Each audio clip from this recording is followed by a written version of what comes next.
बिस्मिल्लाहिर्रहमानिर्रहीम। अस्सलामुअलैकुम नाज़रीन, आज की वीडियो में मैं आपको ख़रगोश दिखाने जा रहा हूँ। यहाँ वीडियो में आप देख सकते हैं कि मुख्तलिफ़ रंगों के, मुख्तलिफ़ साइज़ के और मुख्तलिफ़ उम्रों के ख़रगोश आपको नज़र आ रहे हैं।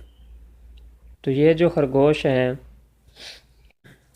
ये एक डरबे में रखे हुए हैं और गर्मी से बचाने के लिए, चूँकि आजकल गर्मी है, तो पंखे भी लगाए गए हैं।